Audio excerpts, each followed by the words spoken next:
Dan sekarang ya, yang saya juga menjadi miris, aliran-aliran ini ideologinya sudah berpengaruh terhadap sebagian orang NU. Orangnya masih NU, kadang masih pengurus NU. Tapi memang di luar Jawa itu Rais Syuriah itu bukan kiai. Sebagian Rais Syuriah itu ada yang dokter, ada yang wakil bupati. Jadi kalau assalamualaikum itu bukan warahmatullah. Nah, sebagian pengurus-pengurus NU ini akidahnya terpengaruh Wahabi. Pengaruhnya bagaimana? Ada yang relativis, artinya NU ini benar, Wahabi juga benar. Perbedaan kita dengan Wahabi ini oleh sebagian masyarakat kita ini dianggap perbedaan yang ringan-ringan saja, sama dengan perbedaan Hanafi dan Syafi'i. Ada yang begitu. Tapi orang ini akidahnya masih NU, artinya dia masih wujud qidam baqo, tahlilan, tapi tidak menyalahkan Wahabi. Dan ini banyak. Kelompok yang semacam ini berbahaya, karena sedikit ada persoalan bisa pindah. Sama saja dengan NU. Ini sudah banyak. Sebagian anak-anaknya sudah disekolahkan ke lembaga-lembaga dan pesantrennya Wahabi. Yang kedua, orang yang terpengaruh dengan Wahabi ini artinya memang akidahnya memang sudah Wahabi, tapi masih NU, artinya masih tahlilan, masih ini.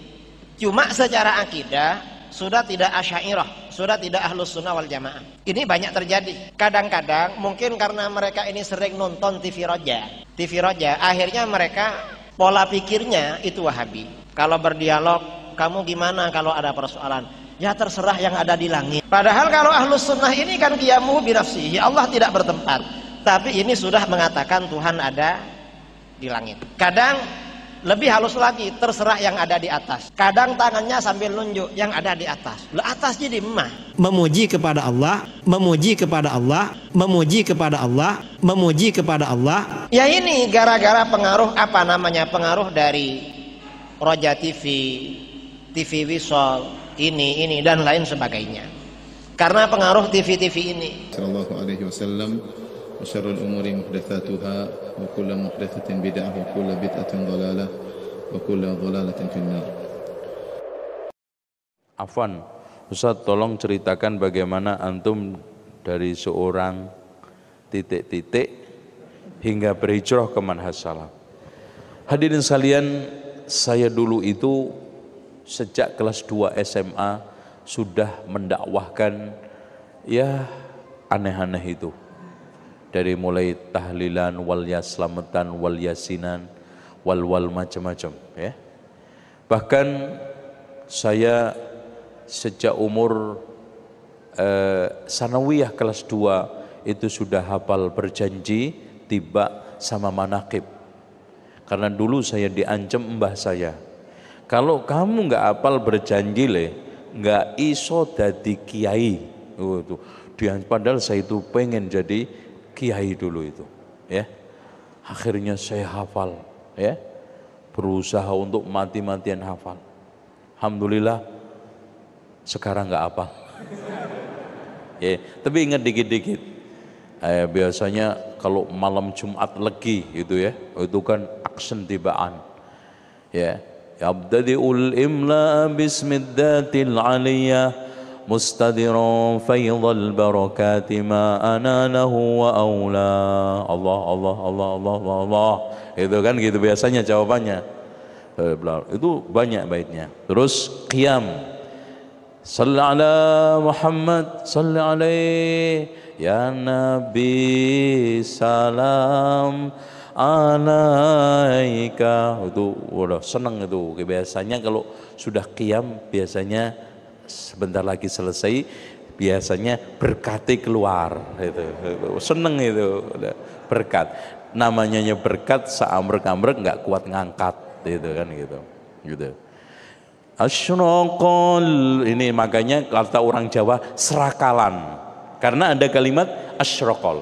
Ayo serakalan itu maksudnya berdiri sambil membaca asyraqal badru alaina fakhtafat minhul buduru. Itu ya. Dan seterusnya sampai selesai. Nah, terus kemudian kalau manaqib itu rata-rata dikatamkan 41 kali dengan 41 orang. Yang masak itu nggak boleh haid, nggak boleh nipas, harus pakai putih semua. Itu mas yang masak. Terus dulu kuntulan juga, saya sama bapak saya itu saingan kuntulan itu, yang begini, gitu kan gitu, sampai terbangan karena terbang, gitu. Jadi dulu akhirnya saya juga termasuk dulu suka nantang debat, sering saya tantangin karena mengharamkan tahlilan, udah, dan rata-rata kalah semua. Karena apa? Saya ada pinter ngeyel dulu. Karena yang pinter ngeyel yang menang dulu itu. Nah, akhirnya saya dipondokkan orang tua ya, dengan harapan saya jadi kiai, saya jadi tokoh ya agama ke pondok pesantren Tambak Beras Jombang. Kenapa milih sono? Karena yang mendirikan tokoh NU yaitu Abdul Wahab Hasbullah. Itu Abdul Wahab pendirinya. Sebetulnya beliau juga yang mendirikan NU, cuman Ki Hasyim Asy'ari itu hanya dijadikan justice tok. Karena tokoh besar akhirnya dibuat untuk penguat. Pak Yai saya jadikan ketua majelis syuronya, saya tanfidiyahnya Kiai. Pokoknya yang uplek teknis saya. Namanya ketua tanfid. Tanfid itu pelaksanaan. Majelis syuro itu untuk tingkat tingginya. Nah, akhirnya saya belajar dengan beberapa kiai, dan saya itu karena ada sudah stigma mitos. Siapa yang paling sering salaman kiai sama sering minum bekasnya kiai, insya Allah jadi kiai.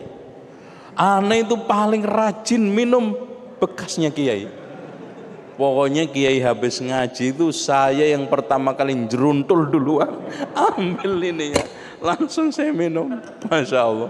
Sampai ada kiai saya yang tangannya infeksi karena sering dicium, infeksi karena sering dicium ribuan santri, ya sing umbelen sing macam-macam, ya, gitu. Dan nyiumnya begini Pak, bolak-balik tuh. Terus kemudian karena saya itu sama kiai itu setengah kultus ya. Pokoknya sama kiai itu pengen deket, pengen ini, pokoknya menyanjung, mengagungkan. Jadi setiap saya pulang pergi rumah itu selalu saya bawakan oleh-oleh rokok. Jadi kiai itu salam tempel rokok, satu. Kalau jarum super itu seneng. Biasanya kalau nggak ada bentul, itu bentul.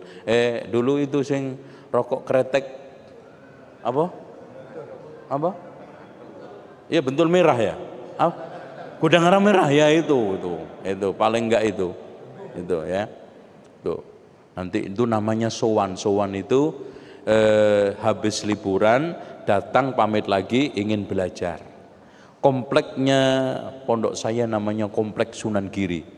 Dulu nyampur Lamongan, Gresik ngumpul, sampai sekarang toko saya beri nama Toko Sunan Giri di depan pondok saya ya, Toko Sunan Giri ya. Nah, hadirin sekalian, setelahnya setelah itu saya kelas 3. Pada saat saya kelas 3 saya punya guru, masya Allah, guru bahasa Arab. Saya ketika itu memang sudah putus untuk menerus sekolah lagi. Ya kira-kira saya kayaknya udah nggak nerus karena nggak punya dana macam-macam. Akhirnya ada namanya Ustadz namanya Mas'ud. Itu saya tanya, Pak Ustadz, kalau saya belajar lagi yang gratis kemana? Gitu. Akhirnya dia cerita, di Jakarta ada sekolah namanya Libya. Udah di sono saya itu sekolah kemarin itu bahasa Arabnya bagus, udah gitu dikasih duit deh, wah seneng saya.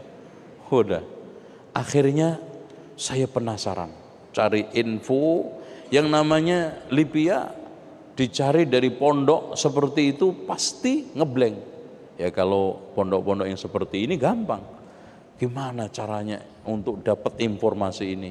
Nah, Si ustadz ini saya kejar terus, bilang katanya di sana ada sudah yang lulusan tambak beras itu sekolah ke sana. Akhirnya saya cari ketemu. Alhamdulillah mulai di sana belajar, ya diterima, dan ketika itu saya masih ngerokok. Sampai saya melihat pengumuman penerimaan itu sambil ngerokok di papan itu. Saya ditegur sama yang sudah tingkat tinggi syariah. Ente mau masuk Libya ngerokok? Cuek aja saya. Ente tahu apa loh ibarat gitu kan. Udah saya singkat. Karena saya meyakini rokok itu halal. Ya. Akhirnya saya mulai belajar. Saya mendapatkan keanehan yang ditakutkan oleh para kiai sudah mulai nampak. Hati-hati tapi kalau ke sana, karena sebelum saya sekolah pun datang ke kiai semua, saya pamitin, saya sowanin ya. Pak Yai, saya mau nerus ke Jakarta begini-begini. Wes hati-hati, jikiin duite bahasa Arabe, ojo akidai, bahaya ya. Itu pesennya. Karena begini. Apalagi di dalam buku itu ada 3 aliran sesat yang harus diwaspadai dan tokohnya. Khawarij tokohnya Ibnu Taimiyah, Rafidhah tokohnya Ibnu Qayyim, Wahabi tokohnya Muhammad bin Abdul Wahab. Sing rodok cocok yang terakhir itu loh. Itu. Akhirnya setelah itu kok begini, hampa rasanya. Perang batin Pak. Yang dulu begini, yang dulu terus. Tapi saya nggak mau terpaku pada yang dulu. Akhirnya saya paling sering debat di sekolah. Guru mengajar akidah paling hafal saya. Sebelum selesai pengajaran sudah ditebak dulu. Paling yang nanya Zainal Abidin ini nanti. Itu sudah ditebak duluan. Gitu. Dan pernah saya itu dikeluarin dari kelas. Ngeyel. Jadi eyelan dulu masih ada. Kan di salah satu dosen mengatakan makanan selamatan itu haram. Syekh, makanan selamatan itu apa? Beras kan? Buah-buahan, daging sapi, daging kambing. Haramnya dari mana? Anaknya ya. Ada nggak dalil haramnya daging babi? Ada nggak dalilnya haramnya buah-buahan? Kayaknya dia nggak jawab dulu, saya disuruh keluar, ya. Terus saya nggak patah arang sampai akhirnya masuk takmili, masuk syariah. Terus kemudian ada daurah-daurah dari Saudi, saya ikutin terus. Ya, penyempurnaan demi penyempurnaan. Daurah pertama saya isbal Pak, ditegur, ente isbal finnar ini. Waduh, dinerakain saya. Masya Allah. Ini belum apa-apa neraka. Itu. Udah, akhirnya anak dialog kalah. Dalil-dalilnya ini. Akhirnya mikir, jangan-jangan bener ini.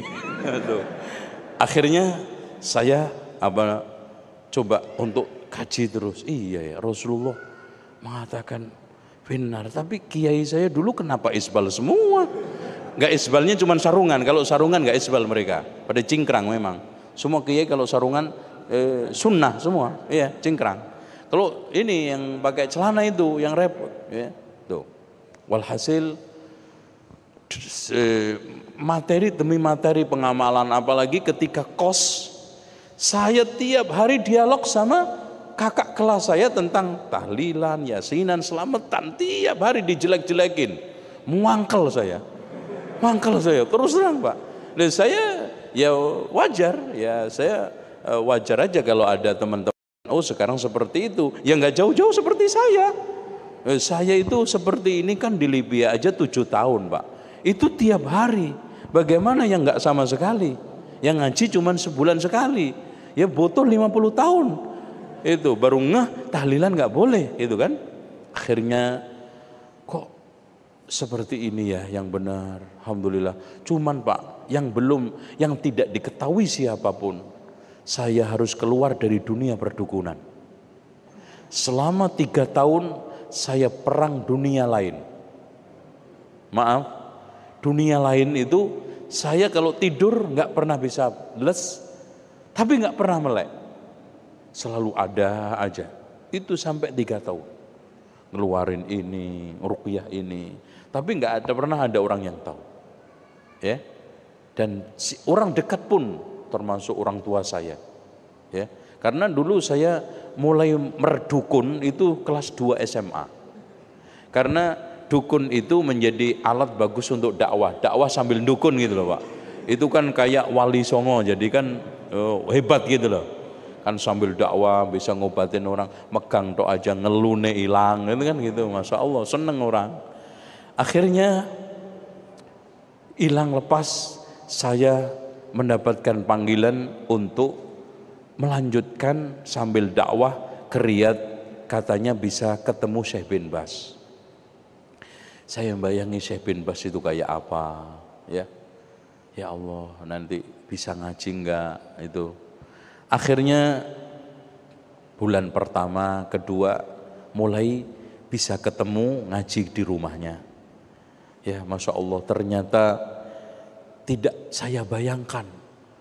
Tak kira wong gede, terus gagah, susah untuk ditemui dan menjaga jarak. Ternyata Masya Allah di rumahnya, ya beliau dalam keadaan buta. Saya lihat subhanallah sorbannya sudah sangat jelek, ya. Bajunya pun sangat sederhana. Dan yang lebih membuat kita tertarik, ya Allah ini benar-benar ulama nih, makan bareng sama kita. Jadi yang ngasih makan beliau, ya gelar gitu. Di ngaji itu ada 2 term, ya. Habis sholat Jumat beliau dengar khutbah dulu, khutbah rekaman, terus kemudian ngaji. Setelah ngaji sholat asar, habis itu makan. Habis sholat asar ngaji lagi sampai menjelang maghrib. Terus begitu di rumah. Nah, makan sama kita, ya, cuci tangan di tempat bareng-bareng, ya. Dan tidak pernah ada apa ya, wah ini orang Indonesia, ini orang enggak. Saya pamit Syekh, mau belajar di antum, mohon izin. Oh ya, fadhol silakan. Ini tempat pelajaran, ini belajar siapa aja, bukan hanya untuk orang Arab, silakan. Saya dari Indonesia Syekh, insya Allah bisa menimba ilmu di sini. Alhamdulillah, kajian pada saat itu adalah kajian tafsir dan tepatnya adalah Ma'alimut Tanzil karya Imam Al-Baghawi. Ya, tafsirnya sampai sekarang ada karena saya beli untuk kajian itu. Pertemuan demi pertemuan, inilah sejatinya ulama. Inilah sosok karismatik. Dan subhanallah Pak, yang ngaji itu subhanallah, pejabat-pejabat eselon, ya, kadang-kadang menteri ada yang datang, ya. Kadang-kadang ulama-ulama juga besar datang. Dan yang lebih ajaib lagi, semua kelompok, mau ikhwani, mau Hizbut Tahrir, mau ini ngaji semua. Dan anehnya, kalau sekarang Syekh ditanya tentang bagaimana Syekh Ikhwanul Muslimin, dijawab apa adanya, nggak ada yang tersinggung itu ikhwan. Yang muyul kepada ini, bahkan ada tablighi juga datang. Semua Syekh Abdul Aziz menjelaskan sesuai dengan qala Allah qala Rasul. Nah, hadirin sekalian, beliau sosok yang Masya Allah, kedermawanannya. Pernah ketika saya di majelis, ada orang Badui Pak. Badui kan nggak tahu unggah-ungguh nih wong Jawa itu. Ya seperti zaman Rasul aja, Rasul lagi khutbah di stop kok. Ya Rasulullah stop, tolong berdoa supaya hujan turun. No, Rasulullah di stop. Habis itu hujan seminggu kan. Jumat depannya datang lagi, Rasulullah sebentar jangan khutbah dulu. Ini lebih parah dari kemarin. Hewan-hewan hanyut, semua rumah hancur karena banjir.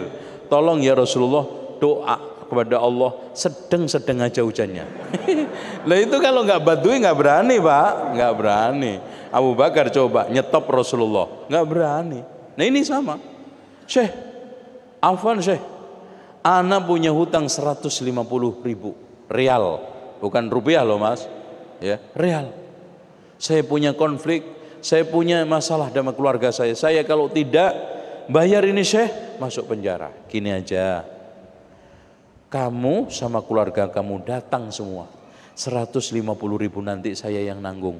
Masya Allah, subhanallah Pak. Makanya beliau ketika saat menjadi rektor Jamiah Islamiyah, ya, dia rektor yang kedua, karena yang pertama adalah Syekh Muhammad Ibnu Ibrahim Al-Syekh. Pegawai yang paling banyak utangnya adalah Syekh bin Bas, disinyalir. Bukan untuk foya-foya itu, mahasiswa. Bahkan ikhwan, ketika saat saya bermajlis, itu banyak yang dari Prancis, yang dari Amerika, di bawah tanggungannya Syekh. Ya? Ada yang dikasih 3.000, ada yang dikasih 2.000, ada yang dikasih 1.500 untuk kehidupannya, karena nggak sekolah, nggak dapat mukafaah. Seperti itu. Dengan demikian, sosok ulama yang betul-betul kita bisa jiwain, kita bisa keruk hikmahnya menjadi simpanan kita semua adalah Syekh Abdul Aziz bin Baz. Oleh karena itu, tidaklah salah berlebihan kalau orang Saudi, semua rakyat ketika saat wafat hadir 1 juta lebih orang untuk menyolatinya. Dan tidak salah juga, tidak berlebihan kalau memberikan titel Al-Walid, Samahatul Walid, yang terhormat bapak kita semua, bapak bangsa, bapak umat. Inilah sosok sedikit yang beliau juga hafal, ya, Al-Quran otomatis, dan beberapa kitab sittah beliau hafal, yang itu semuanya sudah masyhur di kalangan para ulama yang lainnya. Dan beliau adalah ulama yang sangat lapang dada terhadap khilafiyah, sangat berani untuk mengakui kesalahan. Coba bayangkan Pak, ada orang yang mencaci maki Syekh Abdul Aziz bin Baz, didengar oleh beliau. Ketika sakit parah dikunjungin. Mencaci makinya apa? Apaan? Syekh besar, kitabnya kecil-kecil. Kitabnya Syekh bin Baz itu nggak ada yang besar, kitabnya kecil-kecil. Apa jawaban beliau ketika kunjungan? Fulan, kamu saya dengar katanya mengatakan begini begitu, apa betul? Masya Allah. Klarifikasi juga, nggak nuduh. Kemudian setelah itu, benar wahai Syekh, wahai fulan, ketahuilah ulama yang ngarang kitab gede-gede untuk talabul ilmi itu sudah banyak. Yang orang-orang awam ini jarang saya tuliskan untuk mereka. Antum lihat, kitabnya mereka semua orang awam. Al-kahana, sihir dan perdukunan, kecil.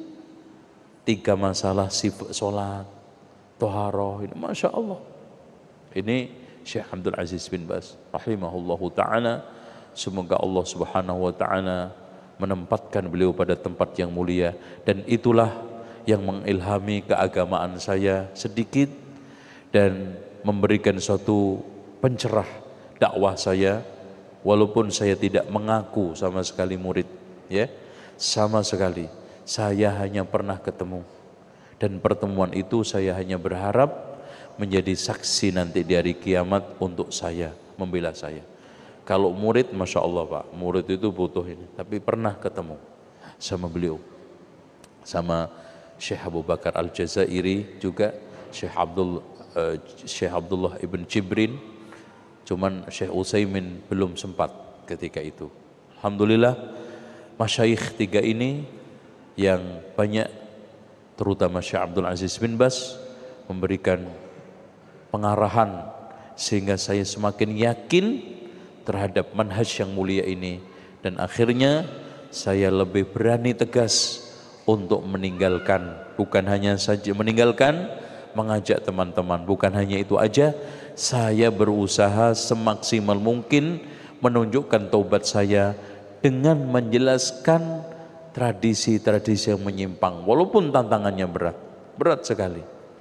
Ya, Saking beratnya kadang-kadang di karangan internal saja nggak setuju dengan cara-cara saya. Tapi saya hanya bisa mengatakan, ini bagian kecil taubat saya yang dulu saya ngajak, yang orang tua saya juga ngajak. Ya, ini bagian daripada taubat, seperti Abul Hasan Al-Asy'ari keluar dari Asy'ariyahnya, menjelaskan akidah Asy'ariyah, penyimpangan Asy'ariyah dan seterusnya. Wallahu a'lam bishawab. Demikian Pak. Mudah-mudahan manfaat. Jadi 2,5 jam Pak. Ya ini lebihnya antum yang nanggung ya. Ya saya serahkan kepada pembagi acara. Kita tutup. Aqulu qawli hadza wastaghfirullah li wa lakum wastaghfirullahal azim innallaha al ghafurur rahim. Wassalamualaikum warahmatullahi wabarakatuh.